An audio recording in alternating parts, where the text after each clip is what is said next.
Sur cet ordinateur. Bonjour à tous, bienvenue dans ce nouvel épisode du podcast Élève ta voix. Alors dans ce podcast-là, comme vous l'avez vu, on donne beaucoup de conseils par rapport à la prise de parole en public parce qu'on pense que c'est vraiment un outil, une compétence majeure pour se développer aujourd'hui plus qu'avant. Et on accueille également des invités, des personnes qui vont justement nous donner des retours, des feedbacks par rapport à leur vision de la prise de parole, à comment ils se sont appropriés justement cet outil-là. Et aujourd'hui, on accueille Alec Henry. Salut Alec, comment ça va? Hello, j'espère que tu vas bien. Bah, déjà, merci pour l'invitation. Ça fait super plaisir. Moi, je suis en pleine forme, comme à chaque fois. Et ça me fait super drôle de venir parler dans un podcast qui, justement, a pour nom Élève ta voix, pour objectif d'encourager les gens à prendre la parole en public et du coup, outrepasser cette peur, cette gêne ou en tout cas cette incapacité à oser s'affirmer et à oser exprimer son message. Moi-même ayant été du coup quelqu'un d'assez timide, introverti, incapable de faire un exposé devant ne serait-ce que 5-10 personnes avec qui j'ai passé toute mon enfance. Donc c'est pour dire. Et puis ensuite, j'expliquerai mon parcours peut-être après, mais les choses ont plutôt bien évolué et c'est l'essentiel. Donc merci pour cette opportunité. Bah, écoute, merci à toi d'être présent et d'avoir accepté l'invitation. Effectivement, tu sais, je t'ai contacté parce que j'avais vu sur tes réseaux sociaux des vidéos où tu parlais de l'importance de la prise de parole en public et je me suis beaucoup reconnu à travers ça, même si on a, je pense, des parcours totalement différents et c'est justement ce qui en fait la beauté. Avant de parler justement, de rentrer dans le vif du sujet, j'aimerais bien que tu te présentes pour ceux qui ne te connaissent pas, euh, un peu ton parcours, résumer un peu ton parcours. Ouais, je vais te faire la version courte parce que si on fait la version longue, où tu m'as dit que l'épisode durait entre 30-45 minutes, on va partir sinon sur un épisode de 2 heures. Mais donc, en gros, moi, à la base, je suis né en Suisse, j'ai grandi en Suisse. Mes parents se sont séparés quand j'avais 2 ans. J'ai été élevé par ma maman. J'ai pas forcément manqué de grand-chose quand j'étais jeune, mais j'étais pas non plus dans une famille aisée. Et j'étais quelqu'un de plutôt introverti, timide, réservé, un peu la victime à l'école, celui à qui on volait la récré, celui à qui on poussait et on lui écrasait ses lunettes, celui à qui on traînait dans la boue lors des exercices sportifs, celui à qui, quand il fallait trouver un bouc émissaire par rapport à des bêtises que les camarades avaient fait, eh ben, c'était lui. Celui qui était à un moment donné aussi dans sa scolarité au fond de la classe, parce qu'il se sentait mieux là-bas quand il était effacé, ou alors celui qui était un petit peu turbulent pour essayer d'attirer l'attention sur lui pour se sentir un petit peu mieux. Voilà, j'ai passé différentes phases jusqu'au jour où j'ai découvert le monde merveilleux des jeux vidéo, plus particulièrement des MMORPG. Pour celles et ceux qui savent de quoi je parle, il s'agit de faire évoluer un personnage dans un monde persistant. Quand il fait jour dans la vraie vie, il fait jour dans le jeu. Quand il fait nuit dans la vraie vie, il fait nuit dans le jeu. Et Mmh. ça tourne 24 heures sur 24, c'est en ligne, tu as un personnage qui évolue et si tu ne joues pas, les autres personnages, eh bien, eux, jouent et évoluent. Et du coup, tu as l'impression de perdre du temps et perdre du temps de jeu et tu te dis, putain, mon pote, il est en train d'évoluer, moi, j'évolue pas, etc. Et du coup, c'est extrêmement addictif et au point où j'en suis arrivé à jouer entre 12 et 18 heures par jour Ah ouais. pendant près de 10 ans. Et pourquoi? Parce que finalement, je me sentais bien, je me sentais pouvoir m'exprimer et évoluer davantage dans un monde virtuel que dans le monde réel. Tu sais, j'étais au point où j'échangeais avec plus personne, j'étais au point où quand je mettais pas un casque pour entendre des gens dans mon casque, je me sentais pas bien. J'étais au point où le lundi matin, quand je retournais pour travailler ou à l'école, parce que j'ai fait ça depuis l'école jusqu'au moment où je suis rentré dans la vie active, genre vraiment, je te rassure, je te garantis, même si je partais le matin à 5h45 pour prendre le train de 6h12 et arriver là-bas à 7h, le soleil n'était pas complètement levé, mais juste le fait d'ouvrir les yeux et de revoir le ciel, ça me brûlait la rétine Ah parce ouais. que j'avais plus l'habitude de voir le ciel et le soleil, tu vois. Donc, tellement que j'étais devant mes écrans tout le temps comme ça. Donc voilà, je me suis réfugié dans ça pendant très longtemps. Ça m'a inculqué pas mal de choses, notamment l'esprit de compétition, d'une certaine mesure, des leçons entrepreneuriales qui ont fait la personne que je suis aujourd'hui. Mais surtout, pendant tout ce temps-là, j'étais quand même quelqu'un d'assez timide, introverti. Je faisais 25 kilos de moins, j'avais des boutons plein la face, j'avais des lunettes, je m'habillais mal, je ressemblais absolument à rien, je me coiffais pas, j'avais pas de vie sociale, j'avais pas d'amis, j'avais bien sûr pas de petite copine, j'avais eu aucune relation musculation, etc. Et en plus, comme dit, donc mon père est parti quand j'avais l'âge de 2 ans. Je l'ai vu 2-3 fois, mais après, il y a eu son décès en 2013. Et puis, pendant toute cette phase où j'ai grandi avec ma mère, c'était pas non plus facile. J'en parle notamment dans mon premier livre. Et, et du coup, il y a plein d'éléments et de causes à effet, si on veut, qui ont renforcé ce schéma dans lequel j'étais, recroquevillé sur moi-même et renfermé, à pas vouloir m'exprimer, à vouloir être tout petit et puis pas oser faire grand-chose. Mhm. Et, en fait, il y a eu plusieurs choses qui après ont fait que justement j'ai osé. La première, donc je suis rentré dans la vie active, je devais faire un apprentissage, une formation. J'étais pas forcément le plus brillant à l'école, donc je suis allé à l'usine. Et du coup, je faisais un apprentissage de technologue en emballage en alternance. Donc, en gros, c'est ouvrier polyvalent dans l'industrie du carton et de l'emballage. Et du coup, là-bas, je rencontre plusieurs personnes. Je me rends compte de pas mal de choses, notamment le fait que, ben voilà, j'ai pas envie d'être esclave, entre guillemets, de ce système. Je comprends pas pourquoi on bosse jusqu'à 65 ans, on arrive à la retraite, on est bientôt limite mort parce qu'on s'est tué au travail. Puis c'est à ce moment que tu dois profiter. Je me souviens encore d'un type super gentil, le cœur sur la main. Il arrive à 65 ans, il part à la retraite. Il faisait que tousser, il n'était pas bien. 2 semaines plus tard, on apprend qu'il décède. On me dit waouh, déclic, tu vois, waouh, Ah, le c'est mec, fou, ça c'est fait fou. 50 ans. 50 ans qu'il bosse comme un acharné, aux 45 ans, parce qu'il avait commencé tôt. Il se tue au truc, au travail, et il décède 2 semaines après pouvoir être libre. C'est dingue, il était même plus en forme pour pouvoir profiter. Tous des trucs comme ça. Puis, je rencontre un mec qui était mécanicien dans cette usine, Christophe, plus ou moins de mon âge, 2-3 ans de plus, enfin peu importe. Et il me dit, écoute Alec, j'étais tout mince, hein, comme ça, j'étais tout queuse, tout sec, je faisais 50 kilos, 1,77 m. Et il me dit, ouais, tu devrais te mettre au sport et tout. Tiens, tu devrais faire cette méthode. Depuis chez toi, tu achètes juste une barre, tu fais des tractions, tu fais des pompes, tu fais des trucs, tu manges des cakes, c'est des cakes au beurre extrêmement caloriques pour essayer de prendre du poids. Ok. Et après, tu iras à la salle, etc. Tu verras, tu te sentiras mieux, tu te sentiras mieux dans ton corps, parce que là, ça va pas. Tu es tout chétif, tu as l'air d'être malade. Et bon, il me l'avait dit de manière bienveillante, mais j'avais bien compris le message. Puis je me suis dit, ouais, peut-être que c'est pertinent parce que lui, il a l'air d'être plutôt bien. Donc en fait, le sport et l'image que j'avais de moi-même m'a permis d'un petit peu de m'affirmer, mais surtout, après ça, j'ai eu plusieurs choses, notamment le décès de mon père qui a créé un déclic en mode il faut que tu trouves une solution un jour. Puis je me suis intéressé un peu au trading, à l'investissement, à l'entrepreneuriat, à plein de choses. Ok. Et à un moment donné, en fait, j'ai un ancien joueur de ces jeux vidéo dont je t'ai parlé qui me contacte, qui me dit ouais, il faut que je te parle d'un truc. Et moi, je me voyais déjà partir en mission, tuer un monstre dans les jeux vidéo, je sais pas quoi, machin. Et pas du tout, en fait. Il me convoque pour faire l'équivalent d'un Skype, ça s'appelait TeamSpeak à l'époque. Donc un call, quoi, un appel, une Mhm. visio. Et là, il y a mon pote, moi et un autre gars. L'autre gars, je le connais pas, il s'appelait Raphaël. Et le pote en question s'appelait Quentin. Et du coup, tu as le Raphaël qui commence à me pitcher un truc, à vouloir me vendre un machin, puis me dire c'est une opportunité incroyable, c'est un produit de fou, tu peux faire ci, tu peux faire ça. Et en fait, je me rends compte qu'il me parle de MLM, sauf qu'à l'époque, je savais pas ce que c'était le MLM.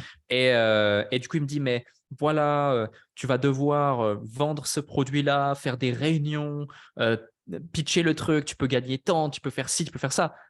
Et imagine, genre, moi, je sors pas, j'ai pas d'amis, j'ai pas de copains, j'ai pas de copines, je suis pas populaire, je sais pas forcément vendre, j'ai pas confiance en moi, c'est nada, tu vois. Et on me dit, tu vas devenir commercial indépendant VDI d'une boîte pour vendre des canettes de boissons énergisantes avec un plan de rémunération et faire des réunions dans toute ta région. Waouh! Ok. Et en plus, je tape MLM sur Google, je vois MLM arnaque, escroquerie, machin, truc, réseau de vente pyramidal, ceci, cela. Du coup, je suis très dubitatif, mais le gars en question, j'avais confiance en lui. Puis je me dis, et si en fait son truc, ça marche? Et finalement, le produit, il a l'air quand même de qualité. Allez, je vais acheter le produit, je vais tester, et puis je vais me donner les moyens de réussir. Et j'y vais et je me challenge. Donc j'ai pris le plus gros pack. J'avais mis 500 balles, mais c'était énorme pour moi, 500 balles à l'époque. Je gagnais Ok. 500 balles par mois, imagine-toi, tu vois. Donc 500 balles dans le pack. Je reçois les produits, des canettes. J'en bois une, je dis, oh, c'est pas mal, vas-y, on démarre. Et en fait, dès le lendemain, j'avais préparé mes slides, préparé mes trucs, fait ma première présentation auprès de 2 potes. Ils étaient chauds, enfin un peu dubitatifs quand même, mais bon, pour l'histoire, on va dire qu'ils étaient chauds après beaucoup d'insistance. Ouais. Et enfin, des potes, c'était plus des connaissances. Et puis ensuite, j'ai démarré. Et puis après, ça s'est Ça s'est enchaîné. On reviendra sur ça si tu veux, parce que c'est là mes premières prises de parole en public. Ok. C'était en 2000, pas que je te dise de bêtises, en 2014 ou en 2015. Là, on est en 2022, tu vois. Et à ce moment, c'est vraiment les toutes premières fois où je commence à prendre la parole en public. Puis après, du coup, s'enchaîne le MLM. Puis après, ça se passe bien. Puis après, j'ai mon service militaire. Puis après, Ok. j'arrête. Puis après, je retourne faire 3 jobs parce que je voulais plus être tributaire justement des autres pour mon succès. Puis après, je crée ma première boîte. Ça se passe superbement bien. On aide beaucoup de gens. Puis après, je deviens un peu influenceur sur les réseaux autour du business. J'aide des Ok. centaines, puis des milliers de personnes à créer leur business. J'écris un livre, je suis sollicité par une maison d'édition, ça se passe bien. Je fais des conférences, je suis invité dans toutes les conférences en francophonie pendant plus d'1 an et demi à parler en public, du coup, sur le business à tout type de personnes, de tout âge, de tout horizon, de toute contrée. Certains qui ont fait des milliers de kilomètres devant, ça va de 150 personnes à 3000 personnes, alors que, tu vois, j'étais incapable de faire ça. Ouais. Toutes les personnes me disent, waouh, c'est fou, comment t'as fait, comment ci, comment ça. Et j'ai développé une certaine faculté aujourd'hui à pouvoir m'exprimer de manière naturelle en travaillant, sans forcément suivre de coaching, sans forcément suivre de formation, sans forcément suivre un processus particulier, sans forcément me préparer en amont. Ça s'est fait un peu dans la douleur et dans l'action, dans le terrain. Je suis vraiment un gars de terrain. Ok. Et donc, moi, je recommande à tout le monde de se faire accompagner et de se former, hein. C'est plus une erreur que j'ai fait moi parce que, un, je ne savais pas que ça existait. Deux, à ce moment-là, il n'y avait pas tout ce qu'il y a en ligne. Il n'y avait pas des gens comme toi qui sont là pour justement motiver les gens à faire ça, par exemple, pour ne citer que ça. Et aussi, je n'avais pas d'argent. Donc, c'est vite vu. Quand tu n'as pas d'argent, tu n'as pas le choix, tu as juste du temps pour exercer. Donc, je me suis formé dans la douleur. Et typiquement, quand je te dis dans la douleur, c'est exemple concret. À un moment donné, je me dis, OK, tu vas lancer ta chaîne YouTube. Du coup, bah, tu vas lancer ta chaîne YouTube très bien, mais la plupart des gens, ils se disent, ouais, je vais lancer ma chaîne YouTube, trop cool. Ils vont faire une vidéo, ils vont la publier, ils vont l'éditer 120 fois, ils vont la refaire 12 fois, ils vont voir 2 commentaires négatifs, ils vont arrêter. Ouais. Moi, j'ai dit, OK, je vais faire ma chaîne YouTube. J'étais vraiment, mais je te le dis, entre toi et moi, une quiche Lorraine en vidéo. Ok. Nul, mais nul, nul, nul. J'en ai conscience, tu vois, j'en ai conscience, j'en avais conscience. Du coup, qu'est-ce que je fais? Vas-y, hein. Lundi, mardi, je tourne 77 vidéos en 2 jours Ok. à la chaîne. J'allume la caméra. Bonjour à toutes et à tous, c'est Alex. J'espère que vous allez bien. Bienvenue dans cette vidéo. Aujourd'hui, dans cette vidéo, on va voir ça. J'enchaîne, j'enchaîne, j'enchaîne, j'enchaîne, j'enchaîne, j'enchaîne, j'enchaîne. Au début, c'était vraiment nul. Puis, 10 vidéos, 20 vidéos, 30 vidéos, 50 vidéos, 70 vidéos. 2 jours plus tard, je savais faire des vidéos. Ok. Aujourd'hui, j'ai peut-être fait 2000 vidéos, j'en sais rien. N'importe quel sujet, je suis à l'aise. Pareil pour les conférences, pareil pour les interviews, pareil pour n'importe quel type de call. Donc voilà. Et maintenant, aujourd'hui, bah, effectivement, ça s'est bien passé pour moi. Ça fait maintenant plusieurs années. J'ai pu mettre en place entrepreneurs.com. On a aidé beaucoup, beaucoup, beaucoup d'entrepreneurs. Je suis au capital actuellement de 6 sociétés. Ça se passe bien. On fait plusieurs millions d'euros de chiffre d'affaires par an, que ce soit une boîte de prod, que ce soit une boîte de consulting, des business en ligne. J'étais au capital aussi d'une boîte dans l'immobilier, une boîte dans la comptabilité. On a mis en place de belles choses. On a mis en place le plus gros mastermind entrepreneur en francophonie. Donc, c'est cool. Ok. Et c'est vrai que la prise de parole en public a été un énorme générateur d'opportunités durant tout mon jeune parcours, hein. Pas, je dis tout ça en toute humilité, j'ai encore beaucoup à prouver, j'ai que 27 ans, mais ça a été un accélérateur, notamment grâce aux réseaux sociaux aussi. C'est pour ça que j'ai accepté cette invitation et j'encourage tout le monde à le faire. Ok, super. Merci Alec pour cette présentation. D'ailleurs, je vois que tu as 43 000 abonnés sur ta chaîne YouTube. Donc, c'est énorme. Félicitations pour ça. C'est que bah, tu as fait, t'as du travail, il y a du contenu intéressant et que les gens, justement, aiment ça, apprécient ça. Aujourd'hui, ce qui m'intéresse, c'est que justement, tu disais que tu étais un jeune garçon introverti, tu as passé des heures derrière les jeux vidéo. Justement, peut-être c'est un Ouais, comportement de fuite, la fuite sociale un c'est petit peu. ça. Et, et je me demande comment, à un moment donné, justement, tu as fait ce changement de mindset en te disant, OK, aujourd'hui, si je veux chercher des objectifs, si je veux aller évoluer dans ma vie, eh ben, il faut que je prenne la parole en public. Ce que j'aimerais que tu me racontes peut-être, c'est comment ça s'est passé justement les premières prises de parole, notamment où tu as dû présenter, tu sais, ton produit MLM à tes amis. Ouais. Comment ça s'est passé? Comment tu t'es senti? Est-ce que, voilà, quelles étaient les difficultés que tu as rencontrées et comment tu les as surmontées? Ouais, ouais, bah écoute, c'est fou, hein, ce que tu. C'est clairement fou l'histoire. Je suis en train en même temps d'essayer de trouver les premières photos, tu vois, Ouais. parce qu'en plus, j'ai encore des photos de ces moments-là. J'ai un dossier spécifiquement fait pour ça. Tu verrais ma dégaine et tout. Et en fait, si tu veux, je me souviens encore, moi, ouais, je les ai là sous les yeux, c'est fou. Mais si tu veux, moi, j'étais, comment dirais-je, donc j'habitais chez ma mère à ce moment-là. Donc, on est en 2014 en Suisse. Et j'en parle je me souviens, j'en parle à 3 potes. Donc, c'est le système du MLM. Hein, tu en parles à tes amis, machin et tout. Yes. Un des potes, c'est une bonne connaissance qui s'appelait Joël, qui habite en face de chez moi, dans l'immeuble en face de chez moi. Et là, du coup, j'y vais, j'en parle et tout, machin. Et ma mère, elle est assez maniaque et jamais elle aurait accepté. Déjà, elle m'aurait dit tu ne fais pas ça, c'est une escroquerie ou je sais pas quoi, parce qu'elle n'aurait pas cherché à comprendre. Donc, je lui ai pas dit, bien entendu. Et deux, jamais elle aurait accepté, tu vois, que j'invite des potes à la maison pour leur faire une présentation pour des canettes énergisantes et leur dire c'est l'opportunité du siècle, c'est incroyable. Par contre, chaque mon pote Joël, ses 2 parents, ils travaillaient toute la journée. Il avait un petit appart, mais c'était quand même sympa. Sa configuration, il y avait un salon dès que tu rentres. On mettait les chaussures à côté. J'utilisais sa télé comme présentateur de slide. Ok. Et j'invitais 3-4 potes, je les mettais dans le canapé ou 3-4 connaissances, je les foutais dans le canapé, je prenais 2-3 canettes et je leur disais, les gars, c'est incroyable, c'est la révolution, c'est ces canettes qui vont changer vos vies, let's go, tu vois. Et c'est vraiment ce qui s'est passé. Du coup, je fais ma nuit, il accepte, il me dit, vas-y, on voit, on teste, je prends pas encore ma licence, mais si mes potes, ils sont chauds, bah, juste avant, je prendrai ma licence, donc je payerai le truc, puis après, on les parraine et comme ça, je rentabilise ma licence, c'est vraiment ça qu'il me dit. Je dis, ok, pas de souci, moi confiant, tu vois, confiant comme un fou. Je passe nuit blanche à manger tous les contenus de vidéos, tous les contenus d'information sur cette société, alors qu'il en existait très peu en français. Je fais mes slides parce que je savais même pas qu'on avait un back-office où il y avait des slides à télécharger. Donc, je fais mes slides dégueulasses, les slides avec des fautes d'orthographe, des images, des montages horribles sur Pins et tout. Horrible, mais vraiment horrible. 20 slides horribles. Je fais mon truc, mais je suis confiant, je suis sûr de moi, tu vois. Je suis tout déter. J'arrive chez lui et là, du coup, bah, en fait, si tu veux, moi, j'ai jamais eu ce truc de… Tu vois, j'étais timide, j'étais pas bien et tout, mais j'étais pas en mode… j'ai pas eu je sais pas, ce trac ou t'as les mains moites ou t'as le cœur qui commence à battre fort.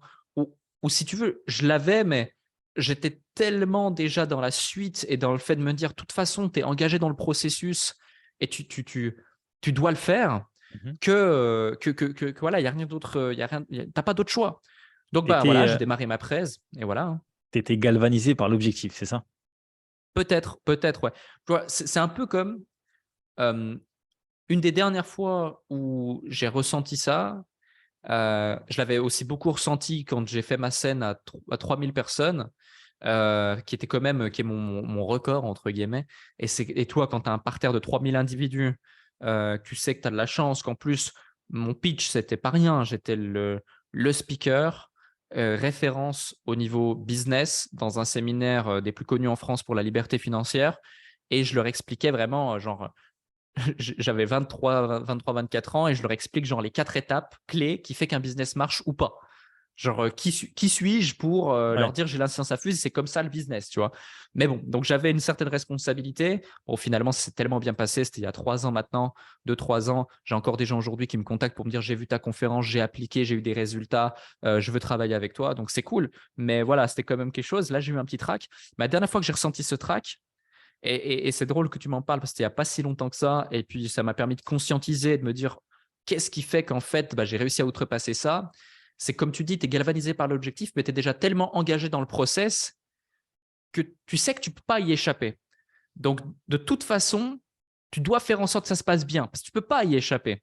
Hmm. Et si dans ta tête, tu es déjà engagé dans le truc, dans l'action, que tu ne peux pas y échapper, c'est fou. Et exemple concret, là où je l'ai ressenti récemment, c'est que j'ai un pote pour mon anniversaire, il m'a offert la PAC. Je ne sais pas si c'est ce que c'est la PAC, c'est la licence pour sauter en parachute seul. Ok. Du coup, on te dit, OK, assis-toi sur ces chaises. Pendant 6 heures, tu as de la théorie. En plus, bon, moi, je parle anglais, je comprends l'anglais, mais c'est pas ma langue natale. Donc, il y a 2-3 trucs techniques. Tu te dis, oh putain, c'est quoi exactement la ficelle rouge ici, le machin là, j'ai pas compris, machin. Mais bon, voilà. Et donc, tu t'assois pendant 6 heures sur la chaise, tu fais le truc. Ensuite, il te fait faire tu es dans un cylindre, un tube où tu es comme ça et tu es en apesanteur et puis tu dois gérer un peu ton corps et tu te dis, oh putain, je vais être vraiment dans la merde. Et on te dit, le lendemain, on te dit le soir à 18 heures, écoute, bonne nouvelle, c'est bon, tu as réussi. Demain matin, 7 heures, tu peux venir ici parce qu'à 8 heures, c'est onboarding et tu sautes seul, mon pote. Et là, du coup, tu es dans ton avion comme ça avec ton parachute et tu sautes vraiment seul. C'est-à-dire ton premier saut, tu es seul. Tu as quelqu'un qui saute à côté de toi. Tu as 2 personnes qui sautent à côté de toi pour voir Ouais. si tu pars pas totalement en vrille et tout en torpille. Je sais pas si tu as déjà fait de saut en parachute seul, mais c'est fou. Et, euh, et tu sautes comme ça. Et en fait, si tu veux, tu as un altimètre à ton poignet. Et tu Yes. vois là, tu vois vraiment l'aiguille monter, monter, monter, monter. Et en fait, quand j'étais en train de voir ça et que je vois, voilà, on est à 1000 mètres, enfin, on est à 1000 pieds, 2000 pieds, et tu sautes entre Ouais. 12 et 15 000 pieds, et ça monte, ça monte, ça monte, ça monte. C'était vraiment les secondes avant de monter sur scène. Et c'était vraiment la sensation des secondes avant de prendre la parole en public. Mais finalement, tu vois, donc, c'est-à-dire, tu peux avoir un peu chaud, tu peux avoir un peu, tu te dis, mais putain, pourquoi je suis là, qu'est-ce que je fais et tout. Tu vas avoir les mains moites, tu vas oublier ce que tu dois faire. Tu vois, je repense au process. Ok, c'est comme ça que j'envoie mon parachute et tout. Mais tu oublies des trucs et tout rapidement. Et après, je me disais, mais en fait, soit je perds mes moyens et vraiment ça se passe mal. Et là, j'ai ma vie entre mes mains quand même. Faut pas non plus que je fasse n'importe quoi. Et en plus, je vais même pas prendre plaisir alors que le but, c'est quand même de prendre du plaisir. Ou soit, je sais que je sais et je sais que je maîtrise et je fais en sorte que ça se passe bien. Et finalement, c'est exactement pareil. Quand tu prends la parole en public, il y a tellement d'avantages. Il y a tellement d'avantages. Tu as une figure d'autorité, tu as de la visibilité, tu peux transmettre ton message, tu kiffes, c'est trop bien, c'est fun, tu contribues énormément. Enfin, tu crées du contenu.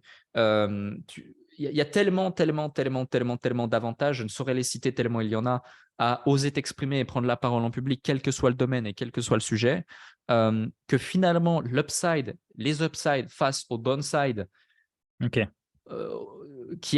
il est ridicule. Donc, tu Donc, ne peux pas te trouver des excuses. en fait, toi, tu fais vraiment le comparatif entre les avantages et les inconvénients, pas C'est face à ça. toute situation, d'ailleurs, que ce soit la prise de parole ou peu importe la situation. Tu fais vraiment un Ouais. comparatif avantages-inconvénients. Et si les avantages ils sont largement au-dessus des inconvénients, tu y vas, tu fonces. En tout cas, au début, quand tu démarres. Après, maintenant, Ouais, bon, voilà, ouais, tu sais que ça marche bien et puis tu sais que tu es à l'aise, tu prends plaisir. Enfin, aujourd'hui, c'est un plaisir. Demain, on me propose de venir. Récemment, on m'a proposé d'aller faire un séminaire, mais je suis super content, tu vois. ok.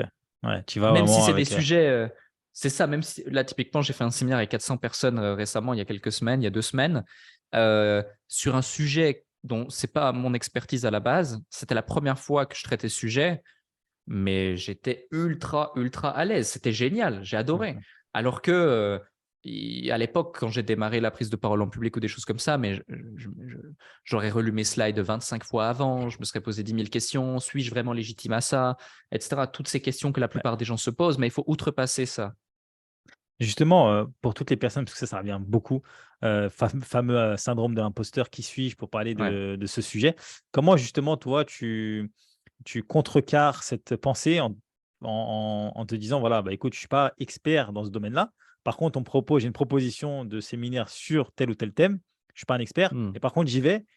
Comment tu gères dans ces situations? Ouais.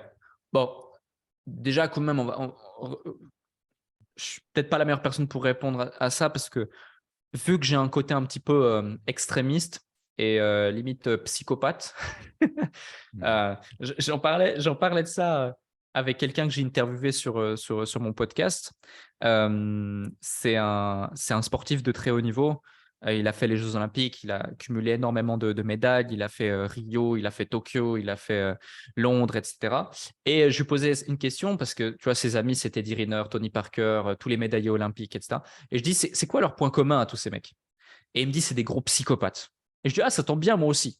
Mhm. Et il me dit, ah ouais, pourquoi? Et en fait, tu vois, typiquement, quand je vais commencer à m'intéresser à un sujet, je vais le penser à un point où 90% des personnes qui connaissent ce sujet vont pouvoir me poser des questions, j'aurai la réponse. Ok. Et ça en un laps de temps relativement court. C'est-à-dire que euh, en 1 à 3 journées, c'est bon, c'est plié. En parallèle de mes responsabilités à côté. Donc, s'il faut, je le ferai la nuit, enfin, peu importe. Sinon, c'est pas, sinon, je vais pas être bien, tu vois. Donc, c'est un avantage, mais c'est aussi un inconvénient dans certains cas.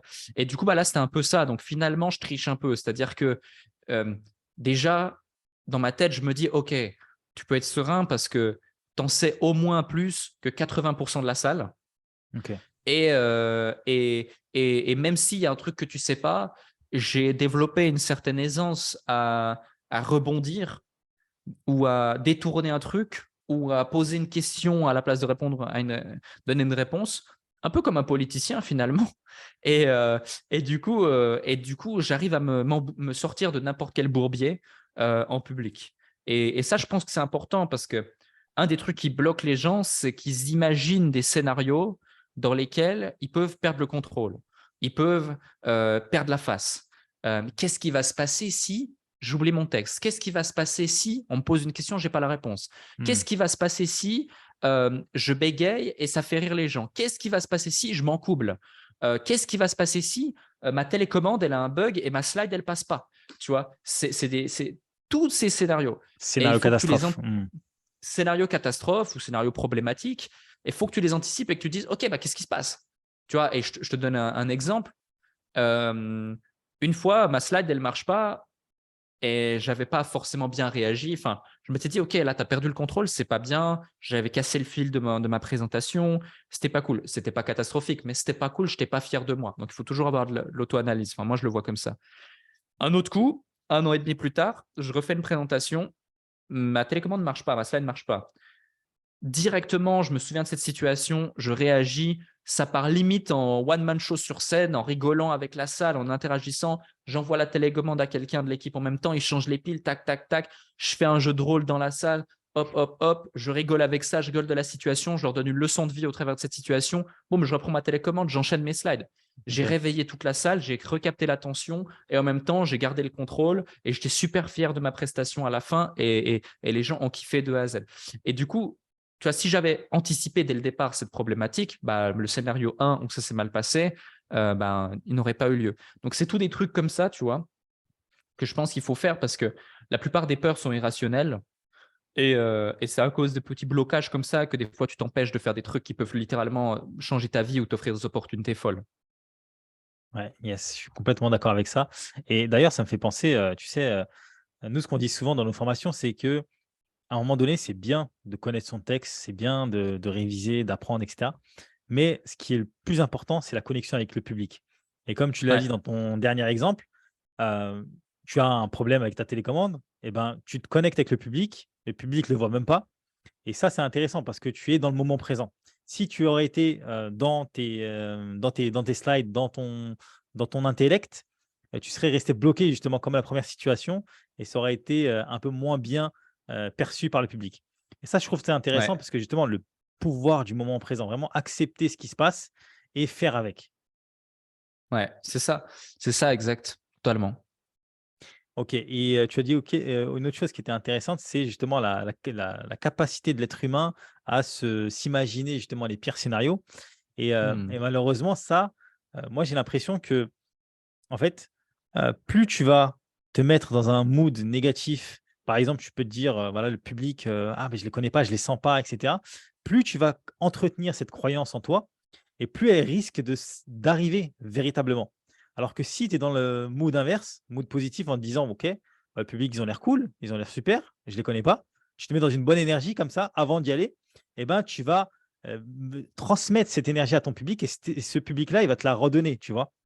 Et Bien je trouve que sûr. ça, c'est hyper important parce que beaucoup de gens, comme tu le dis, se mettent beaucoup de freins par rapport à ces peurs-là, alors qu'en réalité, quel est le risque au final, quand tu Hmm. prends la parole en C'est public? ça, c'est ça. Il y en a aucun, il y en a aucun parce que même si, il venait à se passer un problème, les gens naturellement, ils sont bienveillants.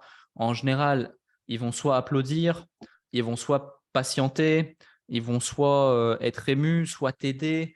Tu vois? Même si imaginons le nombre de fois que ça m'est arrivé, plus de le voir que de le vivre, mais, des gens qui dans des séminaires, par exemple, moi je suis pas forcément quelqu'un qui est très, émotionnel et qui d'un coup va parler d'un truc et va commencer à pleurer, être ému, tu vois? Des choses comme ça. Mais par contre, j'ai vu beaucoup de gens sur scène le faire, voire le provoquer volontairement, ou alors en être un Ok. peu victime. Tu racontes une histoire et autres, et d'un coup, tu vois, ça te tient à cœur et tu te dis, ouais, les émotions, le truc, le machin, et tu commences à pleurer. Et tu perds un peu tes moyens. Vraiment, j'ai fait des séminaires, j'en ai fait des dizaines et des dizaines. Il y avait des centaines de personnes, si ce n'est des milliers de personnes, etc. Jamais j'ai eu le retour négatif d'une personne à partir du moment où ta réaction, elle est sincère, bien sûr, à ce propos. Toujours, les gens sont bienveillants, ils applaudissent. Même limite, ça les touche au plus profond d'eux-mêmes parce qu'ils se disent, waouh, cette personne, elle est vraiment, elle est humaine, elle est authentique, elle nous partage ce qu'elle a envie de nous partager et c'est génial. Et c'est ce que viennent rechercher les gens, c'est de la connexion finalement. Tu vois, c'est comme quand tu vas faire une immersion, un bootcamp, un mastermind ou un truc, tu vas pas te souvenir de la dernière stratégie en vogue, webinaire, machin, truc. Tu vas te souvenir de l'expérience que le mec t'a fait vivre. Tu as sauté en parachute, tu as nagé avec des dauphins, tu es allé dans un endroit extraordinaire, où tu vas dans un hôtel, tu vas pas te souvenir de la couleur, des murs ou des trucs. Non, tu vas te souvenir de l'accueil, tu vas te souvenir de la petite attention qu'ils t'ont apportée, tu vas te souvenir des petits détails, tu vois, de l'expérience au global. Bah, c'est pareil finalement. Et c'est hyper important, hyper important de le mettre en exergue. Ouais. Ok, super. Merci beaucoup pour ce feedback. Franchement, c'est hyper intéressant. Et d'ailleurs, la question que j'ai maintenant, tu disais tout à l'heure que tu as fait des conférences justement face à 3000 personnes maximum. Moi, j'aimerais bien savoir comment tu as géré justement émotionnellement la fois où on t'a proposé de faire un séminaire face à, je sais pas, la première fois où c'était, on va dire, une centaine de personnes, où c'est vraiment stressant la toute première fois. Comment tu as géré justement ce moment-là? Je vais te décevoir, je me souviens même plus c'était quand la première fois et comment j'ai géré émotionnellement. Par contre, bon, je ne peux pas te répondre à ça, mais je peux te raconter une anecdote assez drôle. Yes, vas-y. Déjà, c'est que, tu vois, les 3000 personnes, pour reprendre ça, tu vois, c'était dans un séminaire où, un an avant, j'étais au premier rang en tant que participant. Ok. Et j'avais en aucun cas la légitimité et la réussite pour dire je vais être sur scène l'année prochaine. Parce que les gens qui passaient sur scène, c'était vraiment des cadors.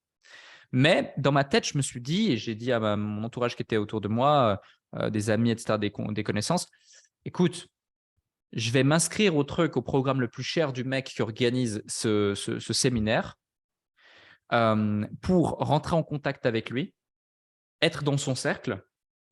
Donc, c'était 25 000 balles. 25 000 balles pour moi à l'époque, c'était énorme. C'était toute ma trésor. Et je vais tout exploser pendant un an en résultat pour qu'il n'ait pas le choix que de m'inviter sur scène pour que je raconte ça. Et dans un an, je serai sur cette scène et je raconterai ça à toutes ces personnes dans la salle. Et tu verras, mon plan va fonctionner. Bah, résultat des courses, un an plus tard, j'étais sur scène, je racontais mon parcours et je leur disais comment faire du business. Donc, mon plan a fonctionné. C'est ce qui fait que j'ai pu un peu me préparer. Je n'avais pas ce trac. Mais malgré ça, en fait, j'ai voulu rentrer avec une énergie tellement folle, tu vois. Genre, je me souviens encore, tu avais la maquilleuse, tu avais le truc, tu avais le caméraman, tu avais leur caméraman avec des grues, tu vois. C'est 3000 personnes, c'est un gros truc. Tu avais des grues et tout qui étaient sur scène, comme ça, travelling, plus mon vidéomaker qui me suivait pour un vlog, machin, plus le gars au micro qui disait, ouais, maintenant on va recevoir Alec Henry, blabla, truc de fou, blabla. Musique à l'américaine, j'avais fait une intro et tout. J'arrive en courant comme ça sur scène, je sautille sur scène, ouah, je suis là comme ça, je pousse une gueulante sur scène et tout, machin, j'arrive. Et là, du coup, bah, mon timer s'arrête pour mon intro, j'arrive en beau timing plus ou moins. Enfin voilà, mais c'était cool. Sauf que je pense pas à un truc, c'est que j'ai mis tellement d'énergie dans mon intro et dans mon truc que je suis essoufflé. Mais vraiment, je Ok. suis essoufflé. Genre, j'arrive, je suis là, bonjour à tous. Alors, ouais, ça fait super plaisir d'être là. Et tu vois, j'aurais pu perdre mes moyens et genre m'arrêter, être là en mode, attends, je vais. Bah, j'étais vraiment comme ça. Hein. Et en fait, je continue à parler, à parler, à parler, à parler. Et je mets tellement de jus et d'énergie, sachant qu'en plus, j'avais 45 minutes dans un séminaire pareil. Le programme, il est strict. J'avais vu un mec, j'avais vraiment histoire vraie, j'avais vu un mec, je crois que c'était, je sais plus, c'était quelques heures avant moi ou alors c'était l'année d'avant, mais un des entrepreneurs les plus connus en France qui avait dépassé le temps imparti, il avait dû finir sa conférence, il avait été foutu dehors par Ah les ouais. équipes du séminaire parce que c'était plus le bon moment. Il avait dû finir sa conférence, sa conférence, pardon, dans les couloirs. il y avait un attroupement de gens autour de lui. Et je repensais à ça. Donc, je me disais, non, faut pas que tu fasses le con La avec le même erreur, timing. Il faut ouais. que ce soit parfait, la même erreur et tout. Et, voilà, je fais mes slides et tout, sauf que j'avais 170 slides pour 43 minutes. Ah ouais, Dans le sens où j'avais voulu donner tellement, tellement de valeur, Mhm. tu vois.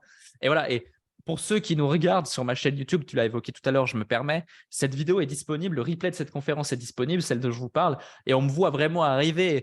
Ouais, bonjour à tous et tout. Donc, vous pourrez aller regarder et tu tapes Alec Henry, QLLR, Paris, comment développer un business avec la méthode MOAB, M-O-A-B, et tu Ok. trouveras tout de suite mais fou, quoi, fou l'anecdote. Du coup, tu vois, même quand tu te prépares mentalement, que tu es confiant. En plus, derrière, on était, je crois, en novembre ou en octobre. J'avais enchaîné quelque chose comme déjà 6 séminaires sur les 5 dernières semaines. Parce que tous Ok. les 5 ouais, sur les 2 derniers mois, j'avais fait 6 séminaires. Avec moins de gens, certes, mais tu es à l'aise. Bah, même là, tu fais un truc et tu peux pas perdre tes moyens, mais tu vois, ça peut moins bien se passer que prévu. Donc voilà. Et sinon, bah, je pense que l'état émotionnel dans lequel j'étais, quand on me dit, bah, tu vas faire une conférence devant 100 personnes, euh,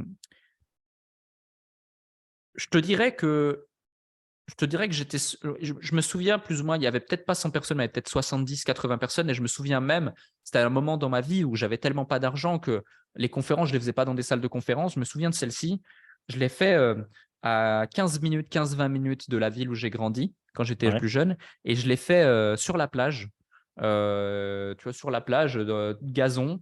Tu sais, là où tu mets les barbecues, les machins avec les Ok. enfants et tu as les gens qui jouent au foot. Donc là-bas, j'étais au centre. Il y avait quelques canettes dans une glacière pour mon MLM et 70 personnes assises en tailleur autour de moi comme ça. Et je pitchais mon truc sans slide, sans rien. Je connaissais tout par cœur. De toute façon, je l'avais tellement raconté, mon histoire, que voilà, pendant 40 minutes. Et à la fin, du coup, bah, les autres membres de l'équipe, tac, ils faisaient ce qu'ils avaient à faire. J'étais la seule personne qui était en capacité de pitcher le truc. Et je pitchais mon truc et j'avais pas honte. Je m'en fichais complètement. En fait, je suis tellement omnibulé et focalisé par l'objectif que j'étais comme en transe ou dans un autre monde et que j'avais même pas le temps de conscientiser que, je sais pas, Ok. tu avais un Suisse allemand qui passait avec sa fille et qui se demandait mais qu'est-ce qu'il fait ce guignol, un pote qui me regardait de travers et qui disait mais tu vois, pourquoi il fait ça, tous des trucs comme ça, ou ma mère qui se disait mais pourquoi il part avec sa glacière pleine de cadettes avec ses potes en partant habillé comme ça pour faire une conférence alors qu'il va au lac. Tu vois, j'avais même pas, c'était ancré j'étais dans un process où il n'y avait pas de limite.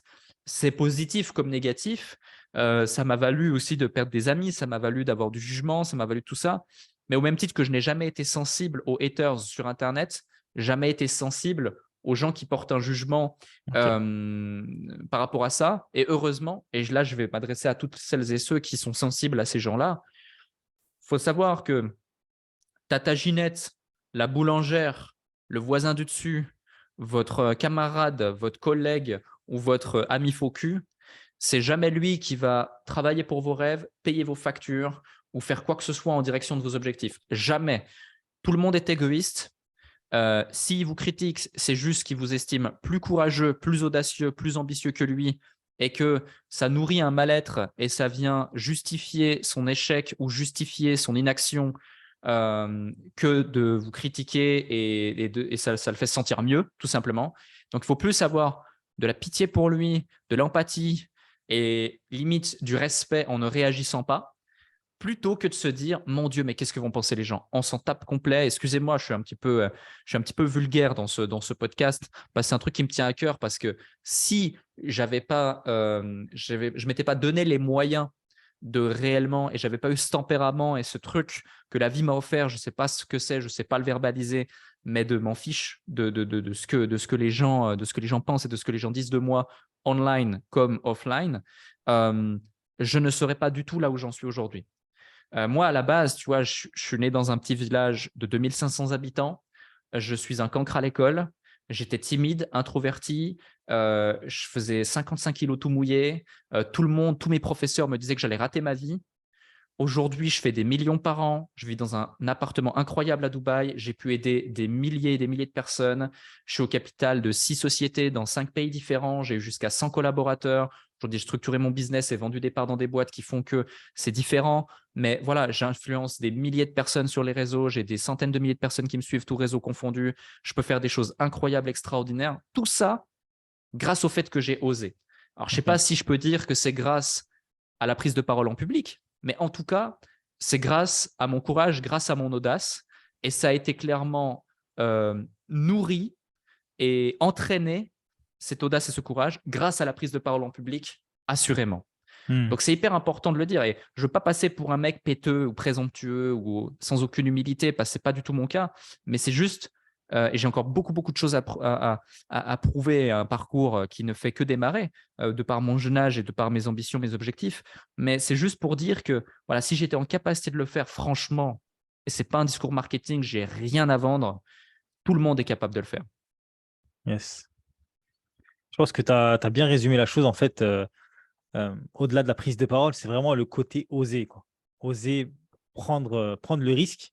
Parce qu'il y a beaucoup de gens, malheureusement, qui ont des qualités, qui ont des compétences, qui ont une expertise. Mais le fait Ouais, justement de se sous-estimer, le fait de ne pas oser, eh ben, malheureusement, c'est ça qui fait la différence en réalité. Et d'ailleurs, totalement ça, d'accord. ça tombe bien parce que c'était un peu ma question suivante. Moi, j'aimerais te poser la question par rapport aux soft skills. Tu sais, c'est hyper important, je trouve. Et bon, là, je vais parler de la prise de parole en public, mais tu peux m'en citer d'autres. Est-ce que tu pourrais me donner le top 3, on va dire, des soft skills qui sont les plus importants pour toi aujourd'hui, ou en tout cas ceux qui t'ont permis d'atteindre tes objectifs? Ça dépend, pourquoi faire? Pour entreprendre, pour Ouais, être pour heureux dans ta entreprendre. vie, Pour comme c'est entreprendre, ouais. différent, tu vois. Si tu me dis pour être heureux dans ma vie, c'est différent que pour entreprendre, tout comme Yes. d'autres Yes. choses. Mais pour entreprendre, je dirais, euh, donc si je dois en citer trois, je dirais l'empathie, l'empathie, euh, la vente OK. et la capacité d'exprimer un message. Donc le marketing, si on veut, mais la capacité d'exprimer un message. L'empathie, parce que du coup, ça va avoir un impact direct sur comprendre qui est ton client, comment tu peux l'aider, etc. Et vraiment lui proposer quelque chose qui fait du sens et l'accompagner dans ce processus et le satisfaire. Mhm. La capacité d'exprimer un message, parce que ça va du coup te donner de la visibilité, une certaine autorité, une certaine notoriété, et du coup te générer des opportunités et un deal flow continu, potentiel, si tu sais le percevoir. Et la vente, pour tout simplement convertir justement cette visibilité en client et ainsi du coup avancer dans ton business et voilà, et faire marcher ce cycle, tu vois, exprimer le message et finalement, tu vois, que tu fasses un post LinkedIn ou que tu fasses une story sur Insta qui sera vue par 10 personnes ou 100 personnes, le travail est le même, l'expression du message. Et après, l'argent va te permettre de le diffuser à plus de gens grâce à la publicité, grâce à d'autres leviers, etc., etc. Et du coup, c'est ce cycle vertueux. Et je pense qu'avec juste ces trois compétences, la visibilité qui va te permettre d'avoir tes premiers clients, l'empathie qui va te permettre de réellement les aider, les comprendre, qui va du coup te permettre d'avoir de la recommandation, etc. Puis après, l'argent que tu as gagné grâce à la vente et ces clients, tu vas le remettre dans de la visibilité qui va te permettre d'aider encore plus de clients, qui va te permettre d'aller dans une autre dimension de business et toujours plus les aider, qui va te permettre de machin, machin. Et c'est comme ça. Et moi, c'est exactement ce que j'ai appliqué finalement, en ayant toujours une approche customer-centrique et en me focalisant sur ces trois soft skills, trois skills majeurs. Et après, tu as des skills primaires, on va dire, et tu as des skills secondaires qui permettent d'amplifier certaines choses. Ok, ok, nice. Merci beaucoup pour ce feedback. Alec, on arrive bientôt à la fin de notre échange. Euh, J'aimerais résumer un peu, peut-être en résumant ce que tu as dit depuis le début. Moi, ce que j'ai compris, en tout cas, de ton parcours, ce qui était vraiment important pour toi, c'est justement de te fixer des challenges pour atteindre des objectifs. Parce que j'ai l'impression, dans ta personnalité, tu es plutôt quelqu'un qui va justement se fixer un challenge, même s'il n'est pas prêt, et ensuite mettre tous les moyens, faire tous les efforts de son côté pour pouvoir atteindre ce challenge-là. Et c'est comme ça que tu fonctionnes, j'ai l'impression. Et ensuite, tu rehausses la barre à chaque fois pour aller plus loin. Est-ce que c'est un peu ton état d'esprit? Ouais, c'est exactement ça. Ouais. C'est exactement ça. C'est ouais, c'est ça. C'est vrai, quand tu es extrémiste là-dedans, c'est positif, mais parfois un peu moins. Mais oui, c'est ça, exact. Ok. Et dernière question, et ensuite je te laisserai. Est-ce que justement, tu n'es pas un peu trop exigeant vis-à-vis de toi-même parfois? C'est une très, très bonne réflexion et une bonne analyse. Oui, oui et j'irai plus loin. Je suis, extrêmement exigeant aussi avec les autres Ok. et je me permets de l'être, parce que je suis extrêmement exigeant avec moi-même depuis des années et des années et des années. Mais je travaille sur ça, je travaille sur ça. Déjà dans mon cercle personnel, j'ai arrêté de le faire, ça m'a valu quelques problèmes. Mhm. Mais dans mon cercle professionnel, j'essaie vraiment de le modérer au plus haut point, de façon à justifier à chaque fois cette chose-là et de m'adapter aussi à mon interlocuteur. Parce que voilà, je faisais partie de ces entrepreneurs qui pensaient que certains de mes collaborateurs avaient le même engagement, le même engouement, la même envie, tu vois, de développer certains business et d'apporter à nos clients, etc. Et qu'ils étaient prêts à tout pour la mission. Mais ce n'est pas le cas. C'est ton business, mais ce n'est pas celui de tes 5, 10, 15, 20, 100 collaborateurs. Et ça, c'est important. Et je mettrai ça sur la, sur l'étiquette du manque d'expérience ou du suroptimisme peut-être de ma personnalité. Mais voilà. Donc oui, la réponse est et oui, je suis parfois très exigeant avec moi-même, peut-être trop, mais c'est pas quelque chose que j'ai envie de corriger. C'est pas négatif, oui, Euh, bien sûr. ouais, c'est pas quelque chose que j'ai envie de corriger. J'ai même envie plutôt de l'amplifier et par contre, si je vais changer quelque chose, c'est de le canaliser pour ne pas l'appliquer à toutes les sphères de ma vie, parce que ça peut, tu vois, tout comme tu vas overthinking, ça peut créer des goulots d'absorption et des goulots d'étranglement à certains endroits. En revanche, tu vois, si par exemple je veux acquérir une compétence spécifique dans un truc ou faire péter un business à ce moment-là ou me concentrer sur cet objectif-là, boum, là, je vais être extrêmement exigeant par rapport à ça et mettre tout mon focus dessus.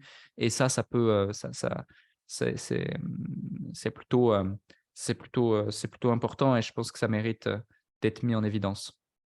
Ok, ok, ça marche. Bah, écoute, Alec, merci pour ton retour d'expérience. C'était super intéressant. Beau parcours à toi, bravo. Est-ce que tu pourrais nous Merci. donner une actualité, peut-être où est-ce qu'on peut te retrouver pour les gens qui nous écoutent? Alors, c'est une bonne question. Actuellement, là, ça fait plusieurs semaines, plusieurs mois avec l'équipe qu'on travaille sur un podcast. Ok. On a déjà sorti 44 épisodes. Le podcast est littéralement en train d'exploser sur toutes les plateformes. Là, on vient de taper le top 5 catégorie entrepreneuriat. Donc, je suis vraiment content. Ça cumule des dizaines et des dizaines de milliers de vues. On n'a que des bons retours. J'ai déjà sorti plus de 44 épisodes avec l'équipe. Ça ne saurait tarder. On a de très, très beaux invités encore qui arrivent. Donc, toutes les personnes qui désirent avoir de la valeur et des pépites, n'hésitez pas.